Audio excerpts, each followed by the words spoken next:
Okay, well, it's 12 o'clock and we're ready to go. Last thing I'll mention is if you haven't filled out the poll, please do so. Looks like we've got people from the province, municipal government, nonprofits, private citizens, and other sectors. So good to see a diverse group of people here. Welcome. So today's webinar is Cycling in Older Buildings, exploring the impacts of outdated building design on access to cycling.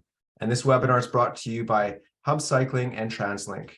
My name is Keen Grending, and I'm the Communications and Public Affairs Lead for Translink, and I'll be facilitating today.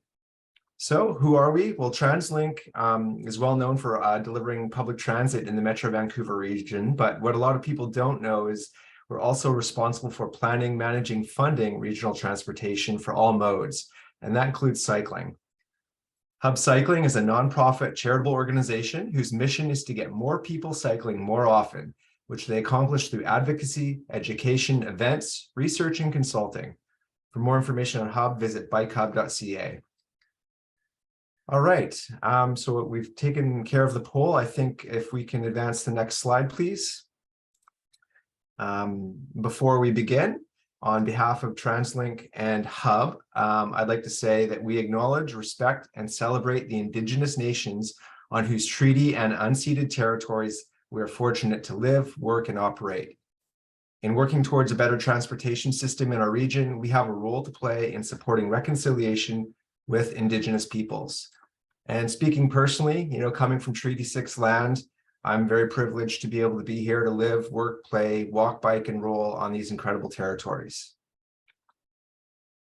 All right, so with that, I think we can go to the next slide, please. And I'd just like to give a quick update on cycling from Translink. So just last year in 2022, the region adopted Transport 2050, setting out a whole range of really ambitious targets and actions on cycling, including a traffic protected 850-kilometer major bikeway network by 2050. Last June, actually, the Mayor's Council adopted the Transport 2050 10-year priorities, which envisions building up to 75% of that network, or 450 kilometers, in just one decade. The Mayor's Council is now actively working to fund the Transport 2050 10-year priorities. And so building on this, Translink has just recently released a report towards a major bikeway network that describes what this network could look like. So I think we're going to drop that in the chat. One of my colleagues from Translink has, so take a look at that. And we'll be working on a major bikeway network action plan later this year. Second, and importantly, so Translink, we also fund the regional transportation system, including cycling infrastructure. Last year, we invested around $36 million in projects in Metro Vancouver, and I'm told that for our 2023 projects, we'll have an announcement soon. So stay tuned for that.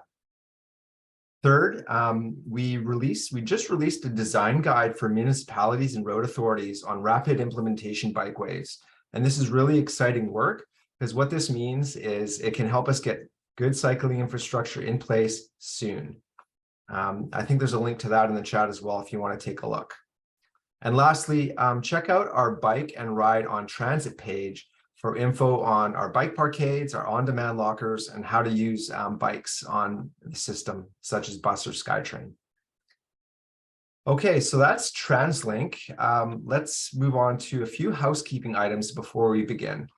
So as you're listening to the presentation, just use the chat function to ask questions. As we go along, we'll be collecting those, and I'll pose those to the speakers at the end of the session.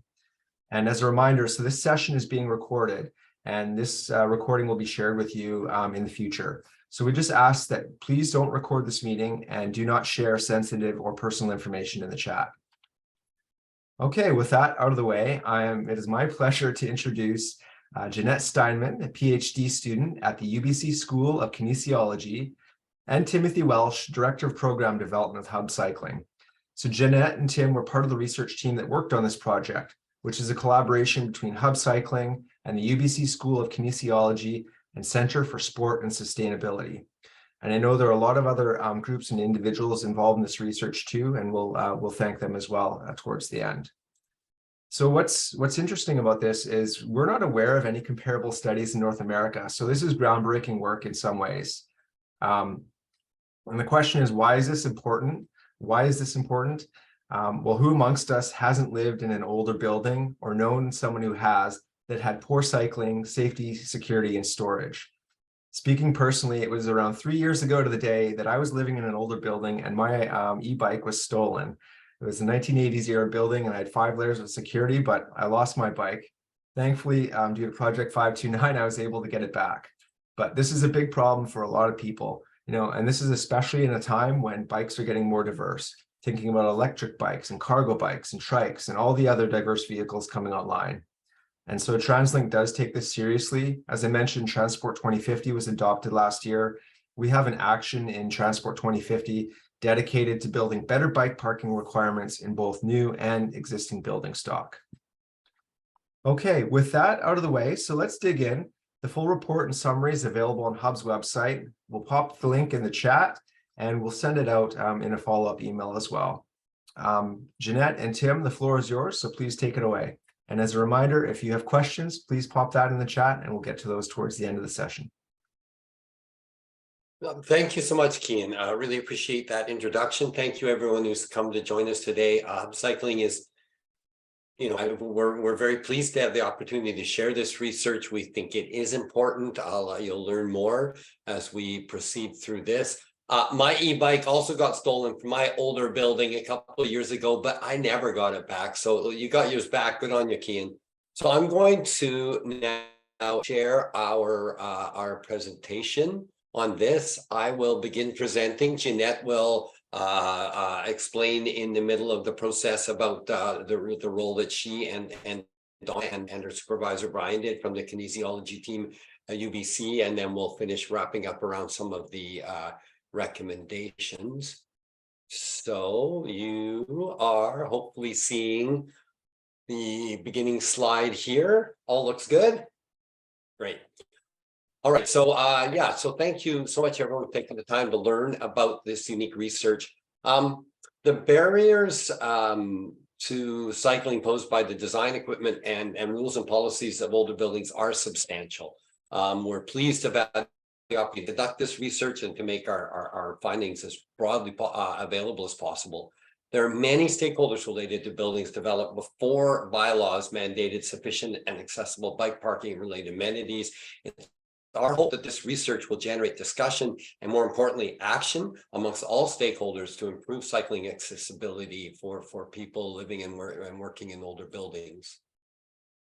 So this research is a corollary of our 2017 Not Just Bikes project, which we work with the Urban Development Institute looking at new property developments and how do we get excellent cycling facilities.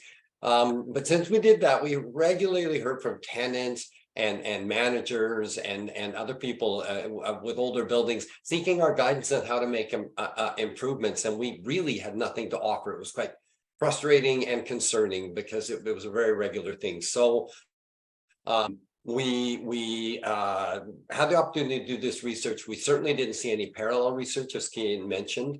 And so it really didn't seem to be getting much academic, policy, or economic attention. I want to start just right off the top, the definition of older, because people have asked that. Well, really, it's any building developed under previous iterations of building bylaws and which haven't been updated to current standards. So that's a lot of buildings, a lot of different types, a lot of different eras. And you'll see about the progression of bylaws a little later on here. But we see this as a significant equity issue, given the diversity of people, different socioeconomic backgrounds who live and work in older buildings. So we see it as a very important thing. So we really wanted to mobilize action on this for several years now. The whole thing got, well, we were interested in doing it. The opportunity came along when Quadrille Property Group offered us some funding for an equity related project, and like, we know which one we want to do. So fortunately from there, we got Real Estate Foundation, Concert Properties, Downtown Vancouver Business Improvement Association, Fund, Urban Racks all contributed financially. The My Tax Accelerate program, through which we got our research project, and HCM Architect for major in-kind contributors. And you see in the lower part of this, the logos of all of our collaborating organizations, which contributed time and expertise and enabled us to access the buildings, and really importantly, the research informants. The process for going out and learning here was a complicated one, and that's where Jeanette and Donna and the UBC team really made this possible, and you'll learn more about that. So this research really shines a light on the dynamics of the topic. We have identified key issues and some high-level recommendations to different stakeholder groups to improve the situation. Our goal for this report is for it to be the genesis for all stakeholder groups to advocate for and establish practical solutions on the topic.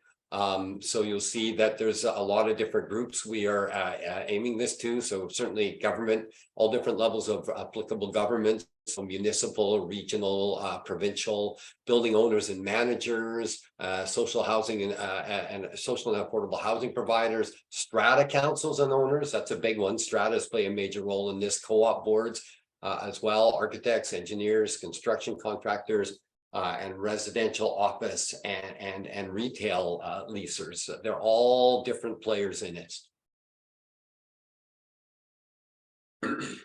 I'm just getting my screen a little bit more here. Yeah, in Metro Vancouver, there's a increasing demand for cycling, and our public infrastructure is getting really good throughout the region, so that in a lot of places where people live, the network is good. They can get to destinations they want to get to and relatively safely. And if you're in a new building under new bylaws, there's ample accessible bike parking and related amenities. There are amazing examples of bike-friendly buildings we're seeing developed in recent years. But a large portion of the region's population live, work, and shop in buildings developed prior to the adoption of today's very robust building cycling bylaws. As I mentioned, we're really seeking to encourage identification and implementation of solutions, so there's equity for everyone in terms of access to cycling. So this is one visual representation. We did our best to figure out, okay, where are the older residential and commercial buildings located in the region? So this one, the green show multifamily residential and blue show commercial buildings. We don't have single family on here, and they're not really part of the equation because they tend to have their own garage or whatever. So it really was the multifamily and the commercial buildings which were applicable. The lighter the dot, the older the building here. And I know there's a lot of dots there. It just gives you a general sense of what's happening where. The map suggests that the majority of older commercial and multifamily residential buildings are concentrated in the metropolitan core and in town centers. Some municipalities, such as New West, have a larger share of older buildings just due to the history of our region's development. But yeah, it's a lot of and really key centers, very cyclable places are where these buildings tend to be. Another important factor, and thanks to Project 529 for providing this visual, is bike theft. Certainly, that's an important part of cycling facilities is, can you keep a bike safe? Theft, if older buildings are located close to comfortable for most bikeways, the threat of bike theft poses a major barrier to cycling. The city of Vancouver, you saw, had the most bike thefts per capita. Well, this isn't all of Canada, the most bike thefts per capita, but certainly within this region. So in 2020, 2,115 bikes were stolen, although police indicate probably there are many, many more than that were never reported. And as HUB sees bicycles as a tool for social change, and that they're invaluable for the freedom they provide. So if bike theft is a concern, equity deserving cyclists may be deterred if their investment isn't adequately protected. And they, depending on your socioeconomic status, it's not as easy to replace a stolen bike. So another interesting thing we're able to do with this research is to look at the progression. And this isn't a full representation, but a pretty robust one about the development of cycling facility bylaws within regarding buildings.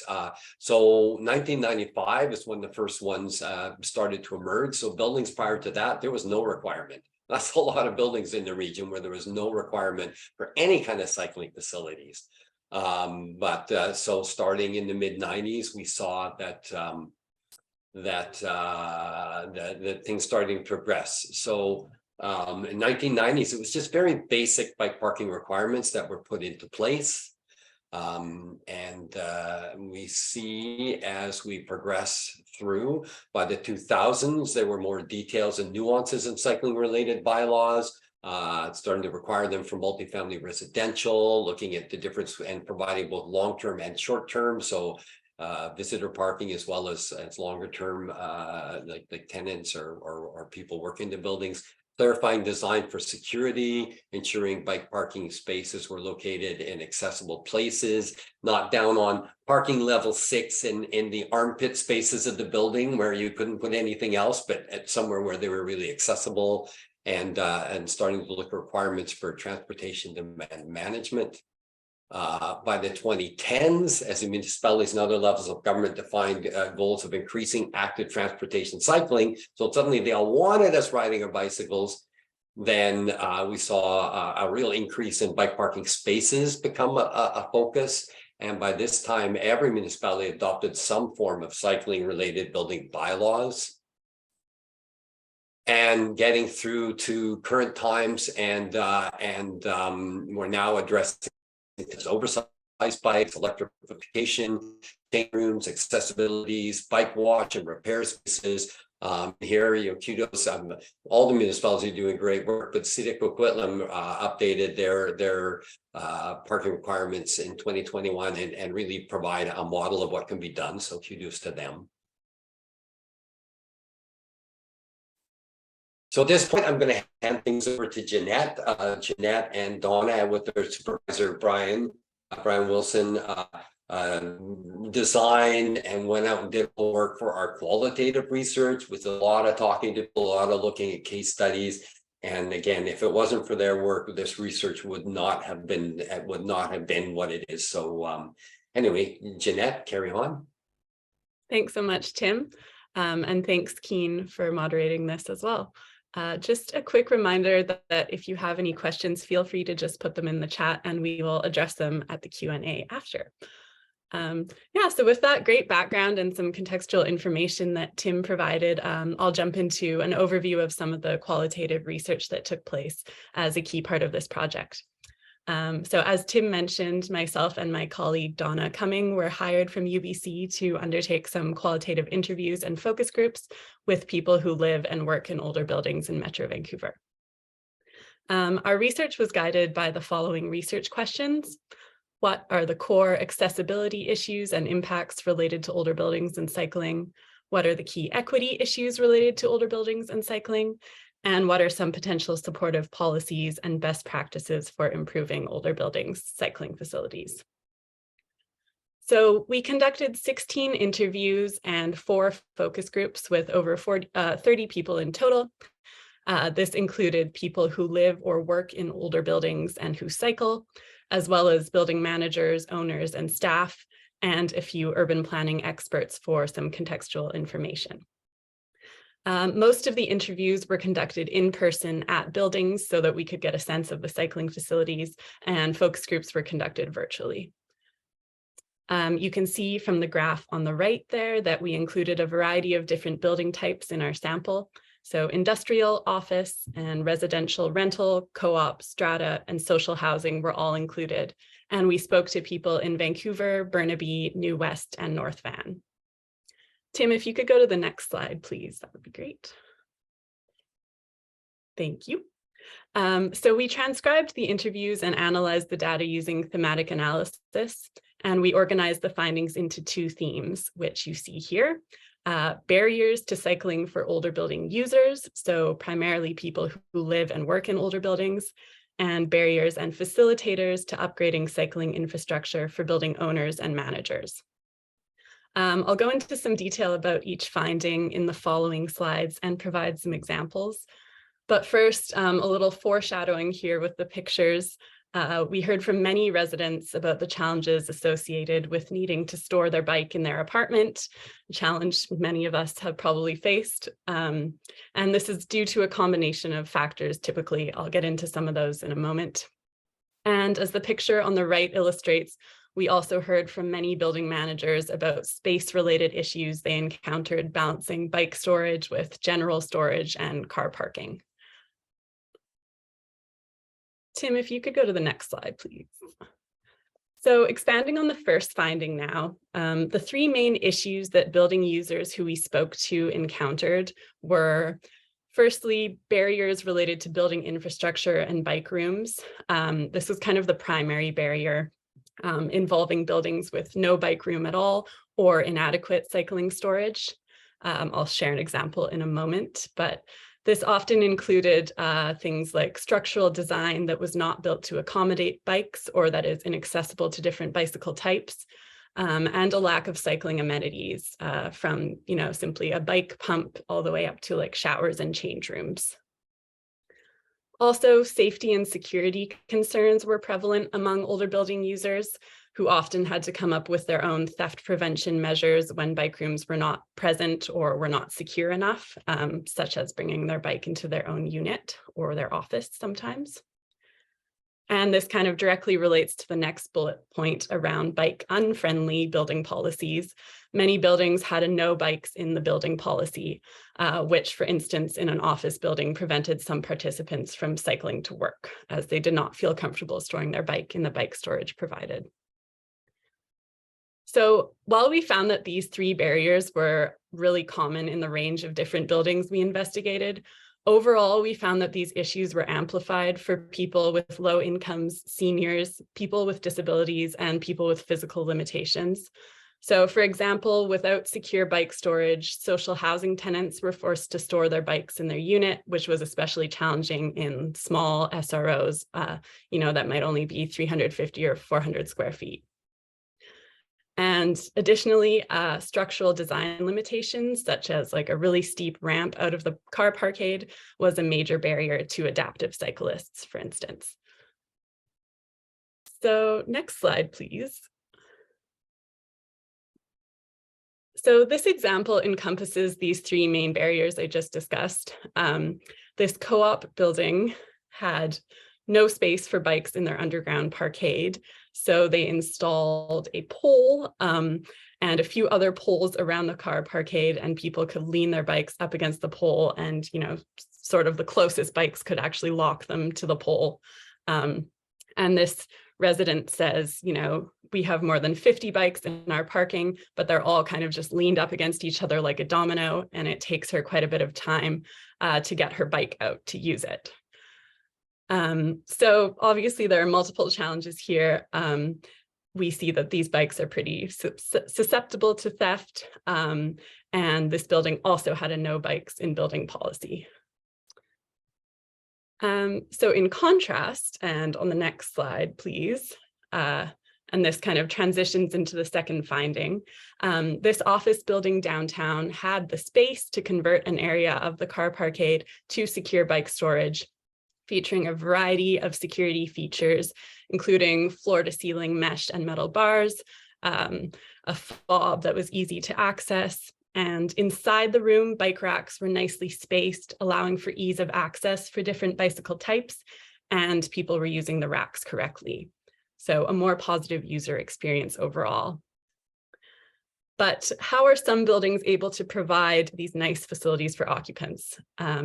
This brings me to the next finding on the barriers and facilitators to upgrading cycling infrastructure in older buildings.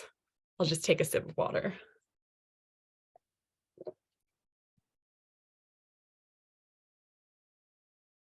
So we found that some older buildings are better positioned to make cycling facility upgrades than others.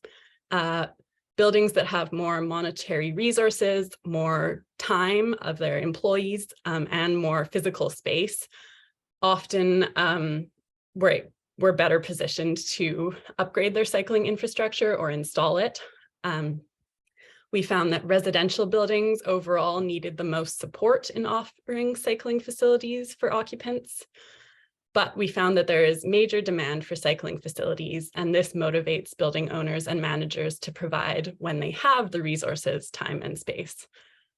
So I'll highlight these issues using some quotes from participants. Next slide, please. So as the pink quote illustrates, this person says, now that the weather's getting good, it is getting very, very tight in the bike room. And there's increased seasonal demand for cycling facilities in Vancouver, of course, we know this as the rain goes away, more people take their bikes out. So we heard about some creative ways to address this, including converting empty parking stalls to bike storage, which you can see is happening in the picture. And we also heard that tenant-driven demand can motivate building owners to add cycling facilities. So this building owner said, you know, we got more and more questions from prospective tenants about, well, is there somewhere safe to put our bikes? And he started to think that as a building owner, he should try to find somewhere because this is an important issue for tenants. And in fact, in one scenario, if you could just go back to the previous slide, actually, thanks. In one scenario, a large tenant negotiated for the installation of end-of-trip facilities to be added into the office building as part of a deal. And in the picture that you see here, again, this residential building was undergoing a major retrofit to add cycling facilities in their older building.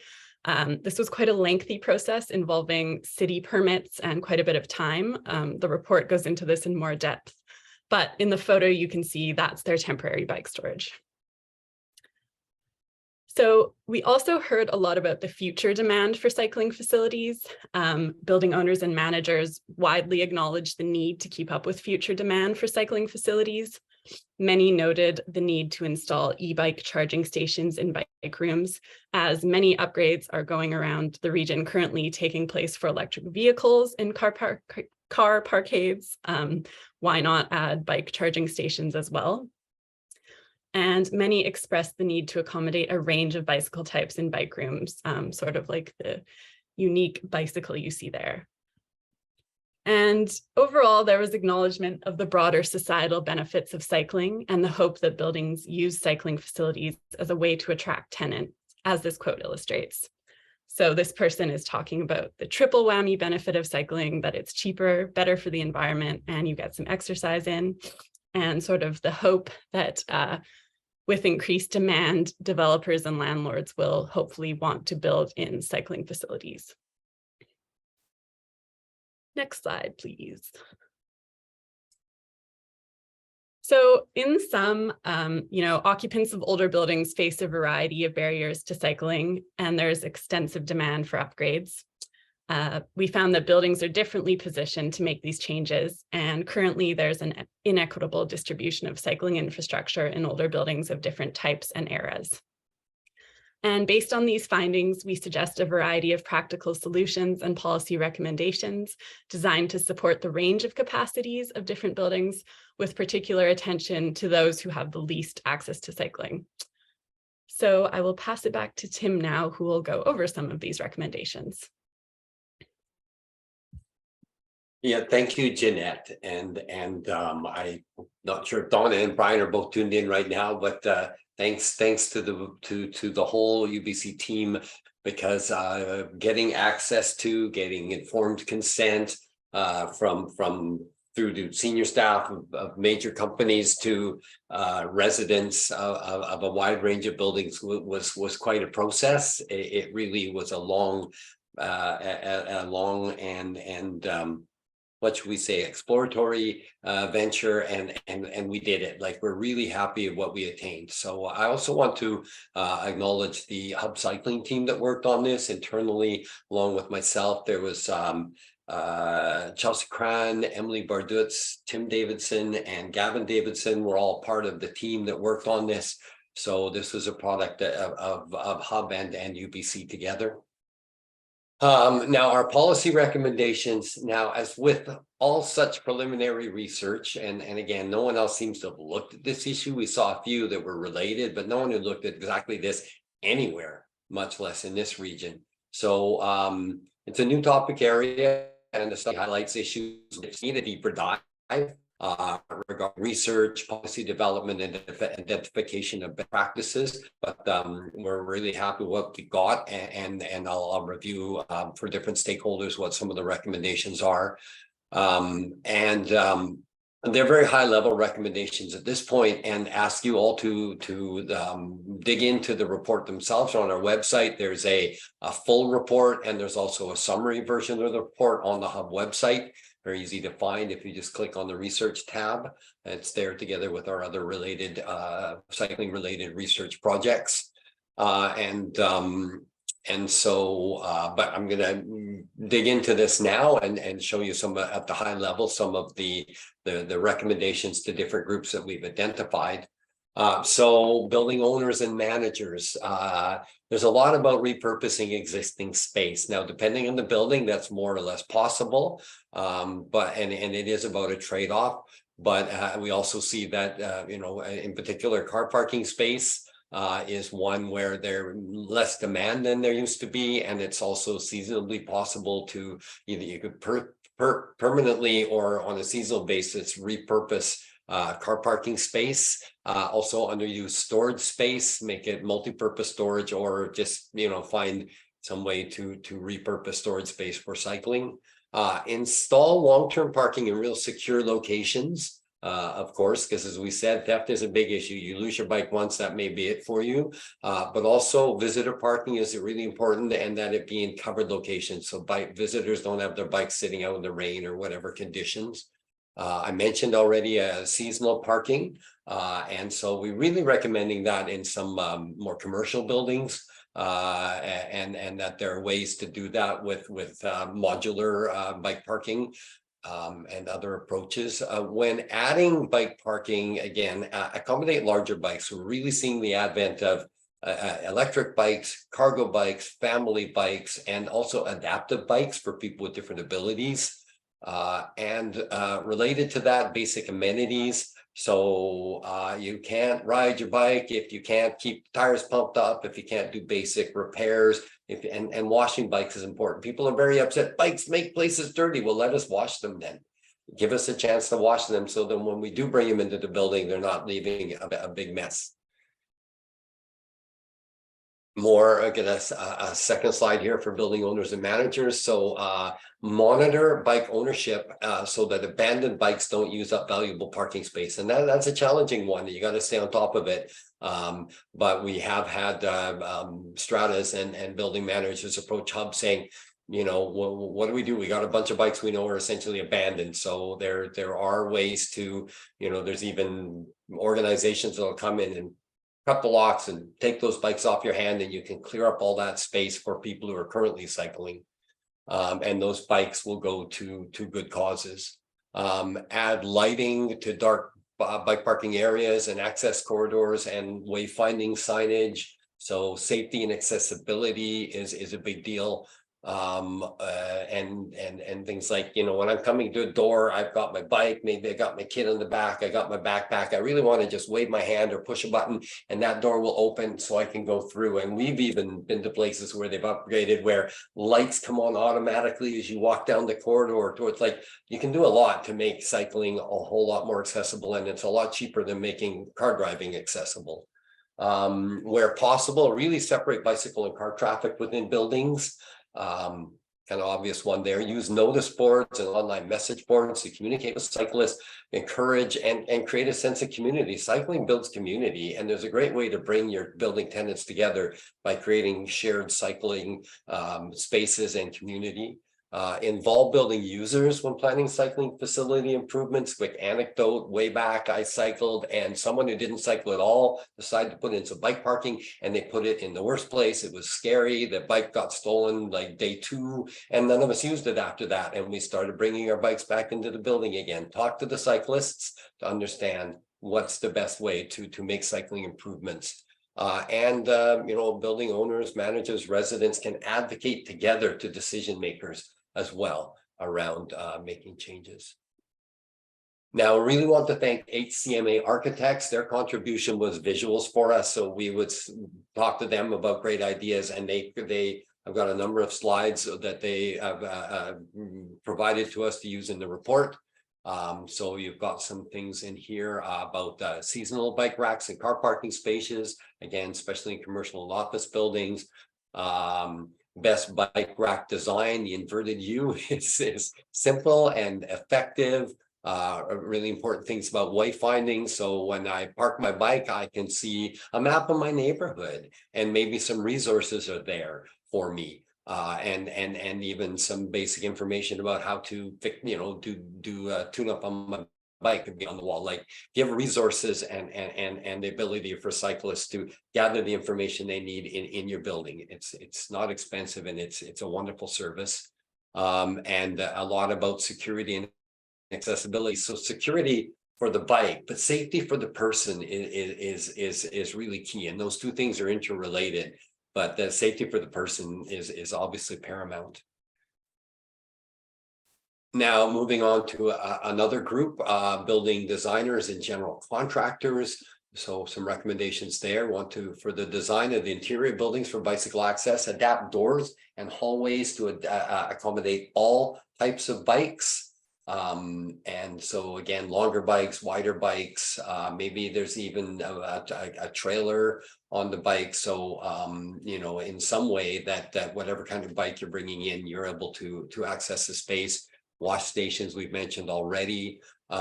Improve access into secure bike parking. So make sure cyclists aren't having to cycle up a steep parkade entrance or push their bike up steep stairs to get to where they are, up or down steep stairs in order to get to where they need to, and where there's insufficient space in the interior building to accommodate secure bike parking, supplement with secure lockers in the exterior of the building. And there are products that you can get for that.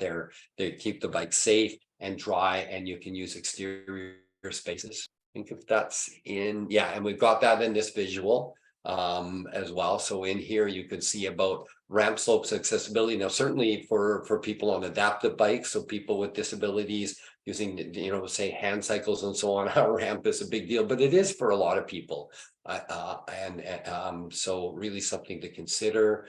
Separating bikes and cars, if not physically, at least visually within the space, really clearly spell out to people who are bringing their cars to the building, cyclists are here, right? And so it's top of mind as they're making their way through the undergrounds and the access spaces.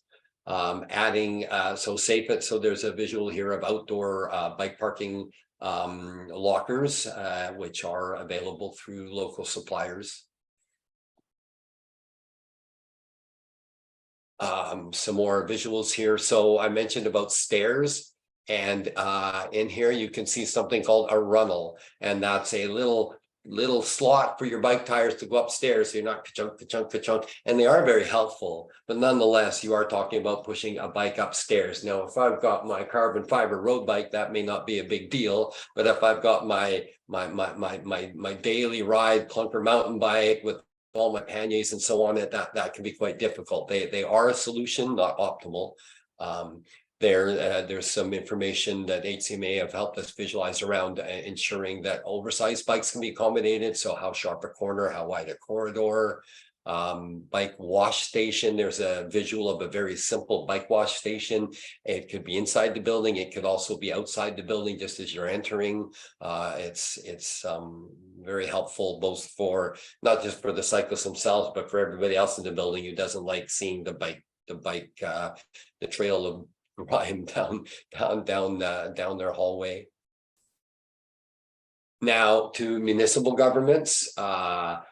There's of course a lot that kind of falls into the realm of municipal governments, and municipal governments are making amazing strides forward in all of this. But bylaws are not an area that's had a lot of attention so far, and we really believe it's one that's key. So streamline permitting processes for cycling upgrades. Often you want to make a cycling upgrade, you want to add some bike storage, you got to move a wall. Oh boy, we just triggered putting fire safety sprinklers in the whole building by that or some other thing, and that's a full stop on putting in your additional bike parking.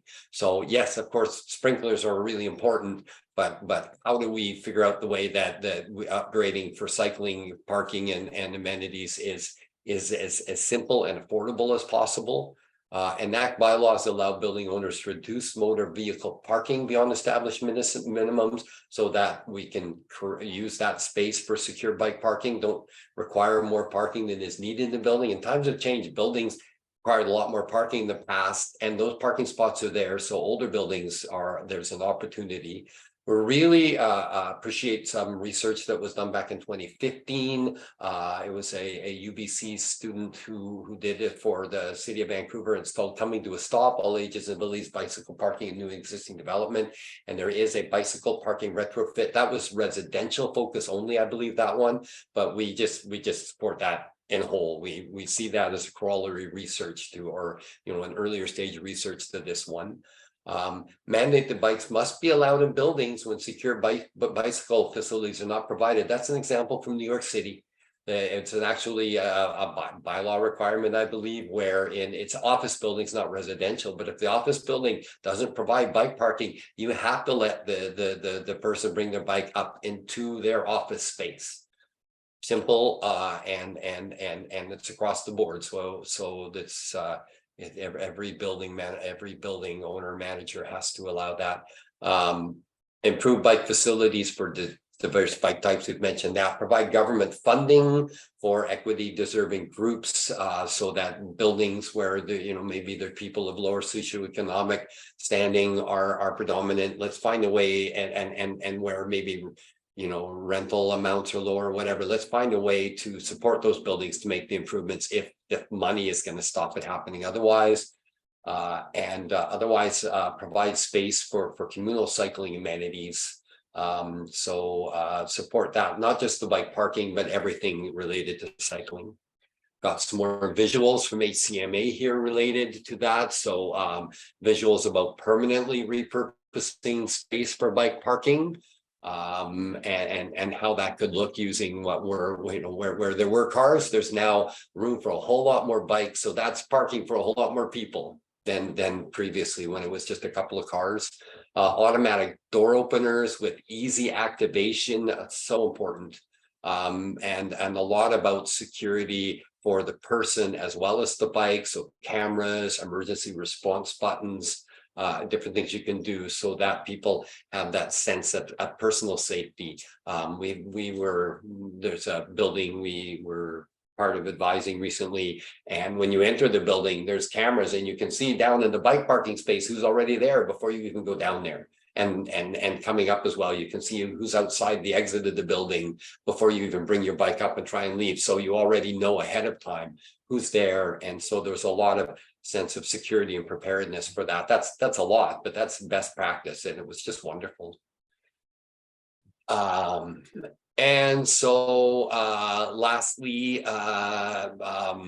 looking at what researchers and other advocates can do. So certainly we can develop educational resources, something HUB's wanting to do as we move forward on this, around cycling related upgrades for older buildings, how-to manuals, right? And I think, a lot of things are general, but some things are very specific to municipalities and their bylaws. Just advocate for cycling facilities in older buildings, conduct more focused research on bicycle safety and theft related to older building stock. What are the dynamics there, and how do we improve them? And specifically, we really think it is about engaging with equity deserving groups. We tried to have focus on, say, buildings in the downtown east side and on social housing and so on in this research. And understanding that it really is an equity issue.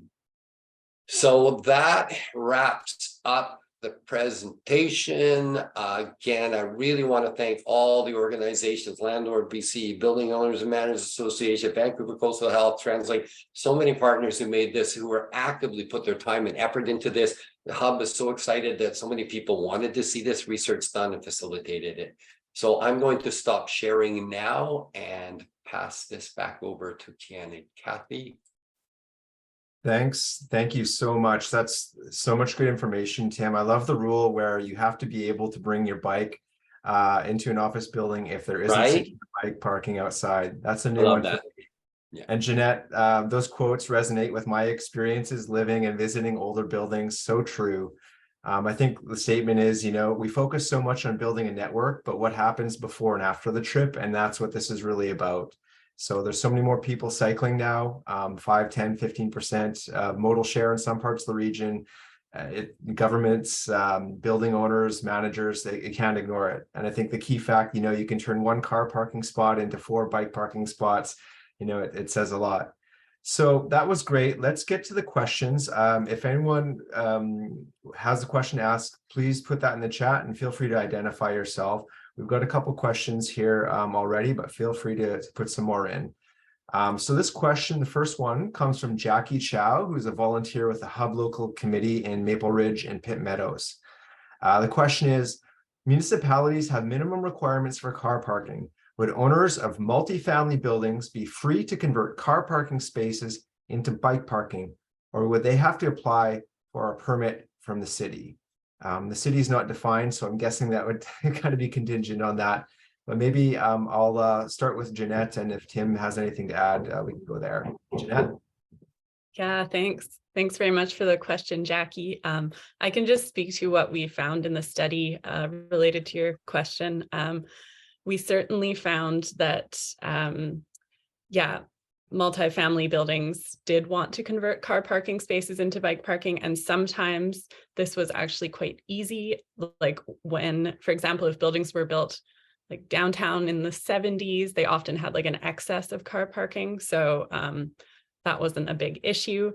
But at times it was challenging. And we heard, for example, from one building that they had run into, they applied for a permit and this just hit a bunch of different permits, sort of like Tim alluded to, and they had been waiting for cycling upgrades for like 4 to 5 years. So we really recommend that this permitting process be streamlined. We also heard that a number of buildings just didn't do the permit process. They just went ahead and installed bike parking without doing that. So Tim, if you want to add anything, that's just sort of what we found from this study on that. Yeah, I don't have anything more to add. I'm not sure from municipality to municipality what the rules are there, but what we're certainly encouraging that municipalities look at that and make it abundantly clear that's an option, and that process be made easy and not onerous. Great. And so I'd say if there's anyone working in a municipality who has an answer to that question, feel free to drop that in the chat. Thanks both. So there's one question here asking, so Lynn asks, really valuable presentation, appreciate the research. Are the architectural slides distributed to various stakeholders? And I would say those are in the report. So that's linked and that will be sent out after as well. So you can access those architectural drawings there. Next question comes from Aaron O'Malley, HUB Cycling Executive Director. And the question is, question for municipal government participants in this webinar. What are the barriers or opportunities you have in creating bylaws that require retrofits in older buildings to create better bike parking, or municipal mandates for buildings to allow bikes inside if there's no safe and secure bike parking? So that's not a question to the presenters per se. Maybe what I'll do is I'll ask our presenters if they have anything to say on the subject. Otherwise, if anyone on behalf of a municipality wants to speak up, that would certainly be welcome. Jeanette, Tim, anything to say on that front? I have the same question. We're really hoping this research spurs this kind of discussion within municipalities or between municipalities to look at how those kind of things can happen. But I'd be interested if anyone I know there's a lot of municipalities represented among our participants today, which is so great. I'm so thrilled to see that. If anyone's got anything to offer there, love to hear it. All right, well, that percolates. Feel free to put up your hand or drop it in the chat if you represent a municipality. So we'll go to the next question here. I guess it's more of a comment. This is Chris Smith. As a planning commissioner in Portland, Oregon, I attempted to add a provision to the zoning code that in any building that didn't meet current bike parking standards, cyclists would be free to bring their bikes to their living room or working space. Sadly, it did not pass. So I guess that's the statement of the times. Next question is from PJ Bell. You mentioned recommendations from municipal governments. I'm curious if you have any thoughts on what Translink might be able to support at the regional level, considering Translink owns/operates bike parking at stations and exchanges. Is there a way that regional bike parking facilities can support equity/access related to your research? So maybe I'll put it to the presenters to speak to that. And if there's anyone from Translink other than me who wants to field that, feel free. So Jeanette or Tim? Yeah, in terms of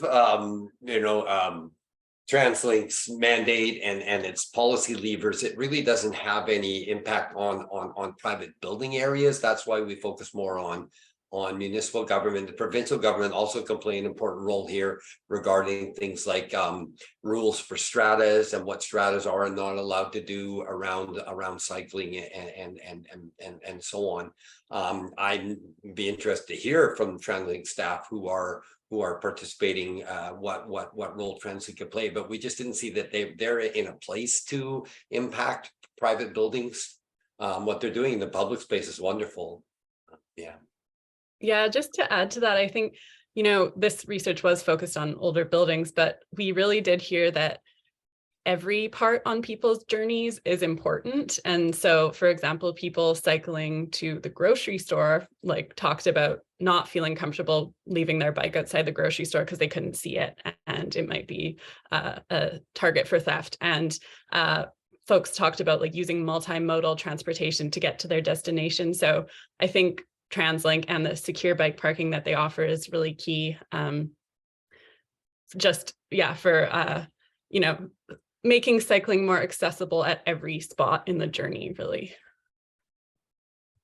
And I guess to that, I would say, this is far from my area of expertise within Translink, but I did mention within Transport 2050, the regional transportation strategy. That's a strategy designed for the region by the region.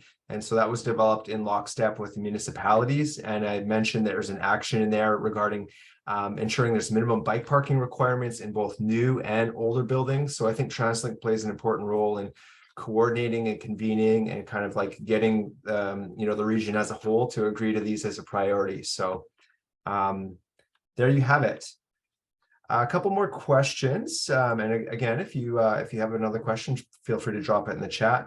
One that I would have, actually, I was curious, Tim or Jeanette, what would you say are some of the most effective arguments for convincing those building managers or operators to beef up their bike security and storage, et cetera? I guess there's you've got stratas, you've got co-ops, purpose rental. It's there's a wide variety there, but what is actually selling the story to these groups or individuals?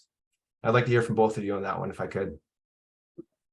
I'll throw it first, and then Jeanette can add. Probably there's a lot around this, but I mean, this gets down to money talks. It's demand now, and personally, I'm an example, and pretty much everyone I know is an example of, if we see a building, whether we want to buy, whether we want to rent, whether we want to work, and the cycling facilities aren't there, that's a number one negative on the building. And in fact, when working on our not just bike racks research, working with developers, look at new buildings, they talk about an amenities war for buildings now, and the top amenity for any new building is cycling facilities. It's no longer the gym or other things, it's cycling, and it's the buildings with the best amenities that are getting the tenants and they're making the sales. So if that applies to a new building, it applies to existing buildings as well.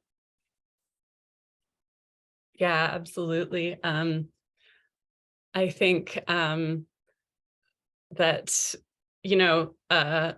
sorry, I had something and I just blanked on it.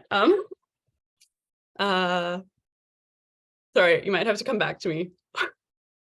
We can come back to you. We're looking for the sales pitch to those building operators and managers. And just Tim's comment, I'm seeing increasingly vision. So I think it's a testament to the shift we're seeing out there. Anyway, Jeanette, we'll come back to you in a moment, but if you want, but there's another question in the chat from John. Pre-1965 buildings generally have little underground parking. So did you identify opportunities for conversion to bike parking for these older buildings? It seems that the greatest opportunities would be for buildings constructed with underground parking. Mhm. So it's a question about underground versus above ground. Would Yeah. either you like to tackle that?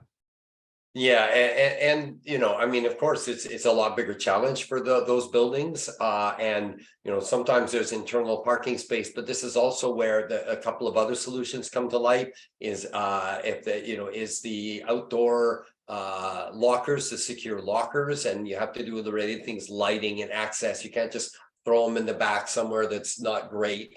They need to be related to other improvements, but outdoor bike storage, and sometimes those buildings actually have more property related to them, but also it could be a matter of looking at other buildings in the area and kind of shared bike parking amongst more than one building as an option as well, where there may be a building nearby that's got a lot more underground. It's not an easy nut to crack.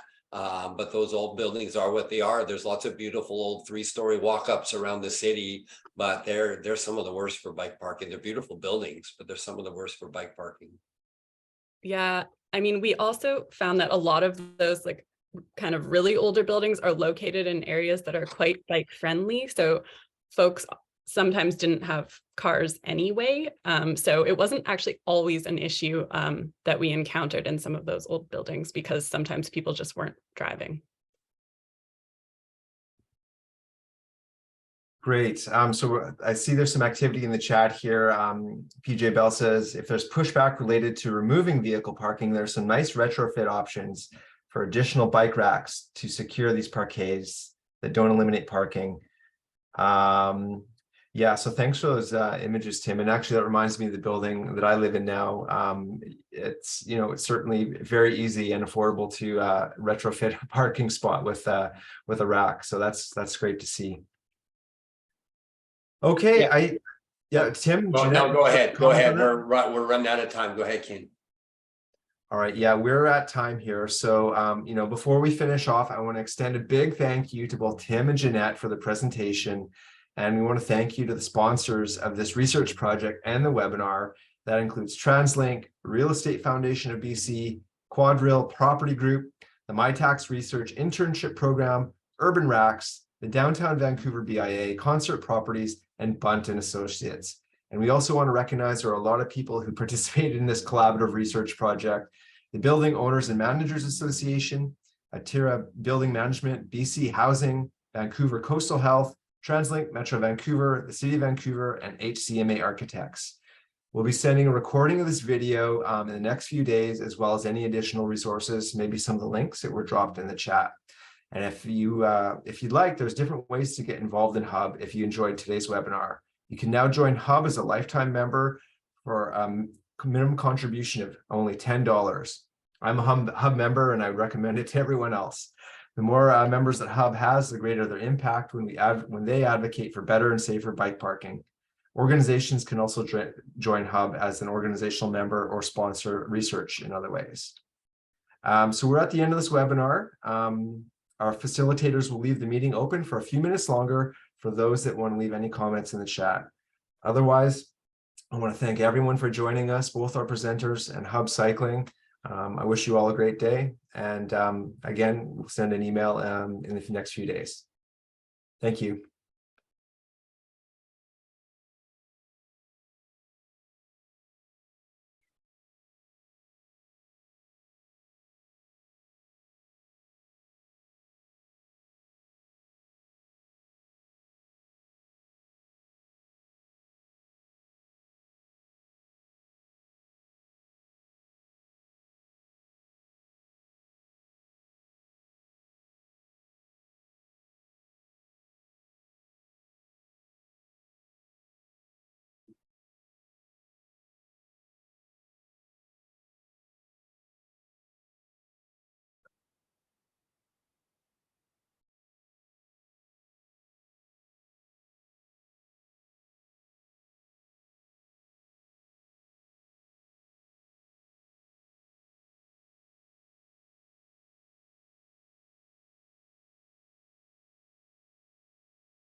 All right, thank you, everyone. I'm going to sign off. I wish you a good day. Thanks, everybody. Bye-bye. Thanks, everyone.